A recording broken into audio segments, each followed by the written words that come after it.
ಕರ್ನಾಟಕ ಸಂಪಾದಕರು ಮತ್ತು ವರದಿಗಾರರ ಸಂಘ ವತಿಯಿಂದ 7ನೇ ವರ್ಷದ ಪತ್ರಿಕಾ ದಿನಾಚರಣೆ ಹಾಗೂ ಅದೇ ರೀತಿ 26ನೇ ವರ್ಷದ ಕಾರ್ಗಿಲ್ ದಿವಸ ಆಚರಣೆ ಹಮ್ಮಿಕೊಂಡಿದ್ದಾರೆ. ಅದರಿಂದ ಈ ವೇದಿಕೆ ಮೇಲೆ ಇರ್ತಕ್ಕಂಥ ಎಲ್ಲ ಗಣ್ಯಾತಿ ಗಣ್ಯರಿಗೆ, ವೇದಿಕೆ ಮುಂಭಾಗದಲ್ಲಿರ್ತಕ್ಕಂಥ ಎಲ್ಲ ನಮ್ಮ ಪತ್ರಿಕಾ ಮಿತ್ರರಿಗೂ ಹಾಗೂ ಇಲ್ಲಿರ್ತಕ್ಕಂಥ ಎಲ್ಲ ಸೋದರ ಸೋದರಿಯರಿಗೂ,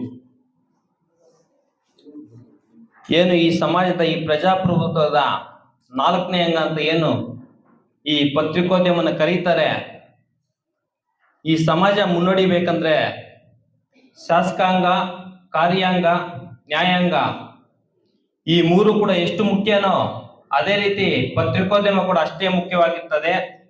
ಈ ಮೂರು ಸಾಧನೆಗಳಾಗಿರ್ಬೋದು, ಈ ಮೂರು ಕಾರ್ಯವೈಖರಿ ಆಗಿರ್ಬೋದು, ಇವರ ಹುಳುಕುಗಳನ್ನಾಗಿರ್ಬೋದು, ಈ ಸಮಾಜಕ್ಕೆ ನೋಡ್ತಕ್ಕಂಥದ್ದು ನಮ್ಮ ಪತ್ರಿಕೋದ್ಯಮ ಮಿತ್ರರು, ಪತ್ರಿಕೋದ್ಯಮ, ಅದರಲ್ಲಿ ಯಾವುದೇ ಸಂಶಯವಿಲ್ಲ.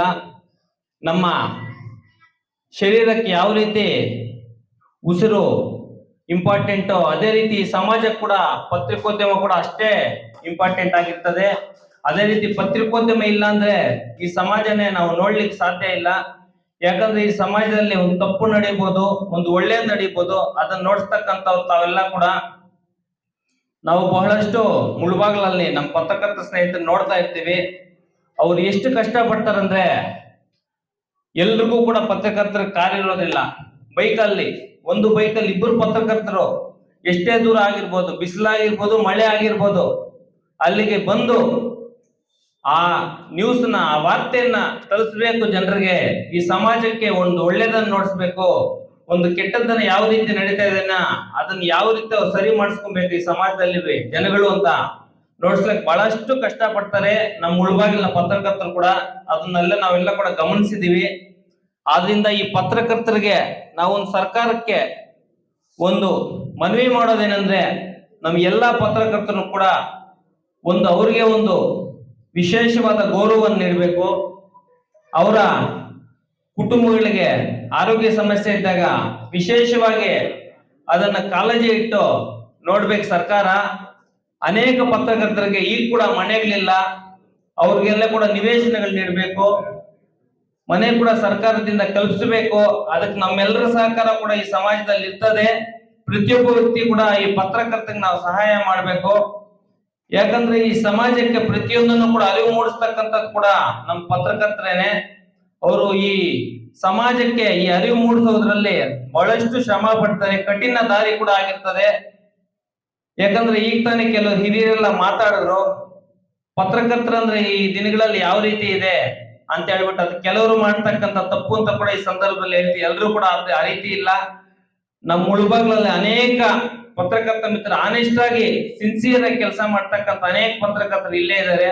ನಮ್ಮ ಅಧ್ಯಕ್ಷ ಚಲಪತಣ್ಣ ಆಗಿರ್ಬೋದು, ಜುಲ್ಫಿಕರ್ ಅವರು ಆಗಿರ್ಬೋದು, ನಮ್ಮ ಜಗದೀಶ್ ಅವರು, ಸೋಮೇಶ್ ಅವರು ಎಲ್ಲ ಕೂಡ ಬಹಳಷ್ಟು ಆನೆಸ್ಟ್ ಆಗಿ ಈ ಸಮಾಜಕ್ಕೆ ಅರಿವು ಮೂಡಿಸ್ತಕ್ಕಂಥ ಕಾರ್ಯಕ್ರಮವನ್ನು ಅವ್ರು ಹಮ್ಮಿಕೊಂಡಿದ್ದಾರೆ. ಯಾಕಂದ್ರೆ ನಾವೆಲ್ಲ ಕೂಡ ಮುಳುಬಾಗ್ಲಂದ್ರೆ ನಮ್ಮ ಡಿ.ವಿ. ಗುಂಡಪ್ಪನವ್ರು ಹುಟ್ಟಿ ಬೆಳೆದಿರ್ತಕ್ಕಂಥ ಮಣ್ಣಿನಿಂದ ಬಂದಿರ್ತಕ್ಕಂಥ ನಾವೆಲ್ಲ ಕೂಡ. ಅವರು ಈ ರಾಜ್ಯಕ್ಕೆ ನಮ್ಮ ಕೋಲಾರ ಜಿಲ್ಲೆ ಮುಳುಬಾಗಿಲಿನ ಕೀರ್ತಿ ಪತಾಕೆಯನ್ನು ಆರಿಸ್ತಿರ್ತಕ್ಕಂಥವ್ರು. ಅದು ನಮ್ಗೆ ಬಹಳಷ್ಟು ಹೆಮ್ಮೆ ತಂದಿರ್ತಕ್ಕಂಥ ವಿಚಾರ. ಡಿ.ವಿ. ಗುಂಡಪ್ಪನವರು ಸಾಹಿತಿಗಳಾಗಿ, ಕವಿಯಾಗಿ, ನಿಮ್ ತರ ಪತ್ರಕರ್ತರಾಗಿ ಕೂಡ ಕೆಲಸ ಮಾಡಿರ್ತಾರೆ ನಮ್ಮ ಮುಳುಬಾಗಿಲಿನಿಂದ. ಈ ಸಂದರ್ಭದಲ್ಲಿ ಅವರು ಹೇಳಿರ್ತಕ್ಕಂಥ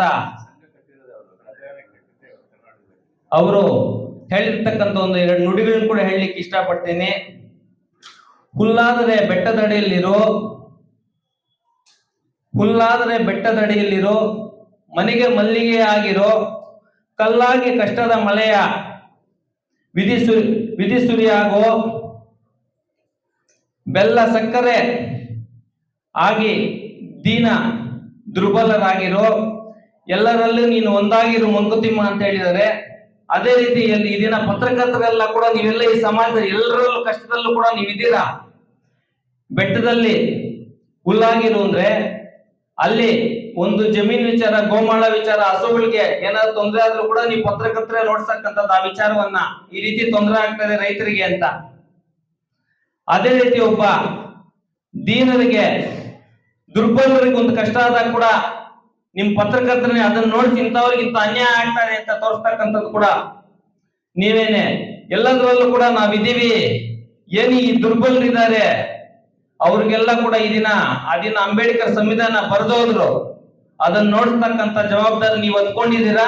ಅದಕ್ಕೆ ತಮ್ಮ ಮೇಲೆಲ್ಲ ಕೂಡ ನಮ್ಗೆಲ್ಲ ಕೂಡ ಬಹಳಷ್ಟು ಈ ಸಮಾಜದ ಪ್ರತಿಯೊಬ್ಬ ವ್ಯಕ್ತಿ ಕೂಡ ಗೌರವ ಇದೆ ಅಂತ ಕೂಡ ಮತ್ತೊಮ್ಮೆ ಈ ಸಂದರ್ಭದಲ್ಲಿ ತಿಳಿಸ್ತಾ, ಈಗಾಗಲೇ ಇನ್ನೂ ಬಹಳಷ್ಟು ಮಾತಾಡ್ತಕ್ಕಂಥ ಹಿರಿಯರಿದ್ದಾರೆ. ಈಗಾಗಲೇ ಕಾಲಾವಕಾಶ ಇಲ್ಲ ಅಂತ ಗೊತ್ತಾಗ್ತಾ ಇದೆ. ದಯವಿಟ್ಟು ಬಹಳ ನಿಮ್ ಬಗ್ಗೆ ಹೇಳ್ಬೇಕಂದ್ರೆ ಬಹಳ ಹೆಮ್ಮೆ ಇದೆ. ಅದೇ ರೀತಿ ಫೈನಲ್ ಆಗಿ ಕಾರ್ಗಿಲ್ ವಿಜಯೋತ್ಸವ ಬಗ್ಗೆ ಒಂದೆರಡು ಮಾತನ್ನ ಆಡ್ಲಿಕ್ಕೆ ಇಷ್ಟಪಡ್ತೀನಿ. ಬಹುಶಃ ವರ್ಲ್ಡ್ ಫ್ರೀಡಮ್ ಡೇ ಏನ್ ಮೇ 3 ಇದೆ, ಆ ದಿನ ಕಾರ್ಗಿಲ್ ವಿಜಯೋತ್ಸವ ಸ್ಟಾರ್ಟ್ ಆಗಿದ್ದು ಈ ದೇಶದಲ್ಲಿ. ಸ್ಟಾರ್ಟ್ ಆಗಿ ಜುಲೈ 26ಗೆ ಮುಗಿಯುತ್ತೆ. ಇದು ಭಾರತದ ಸುವರ್ಣ ಅವಕಾಶಗಳು ಬರೀತಕ್ಕಂಥ ಒಂದು ದಿವಸ.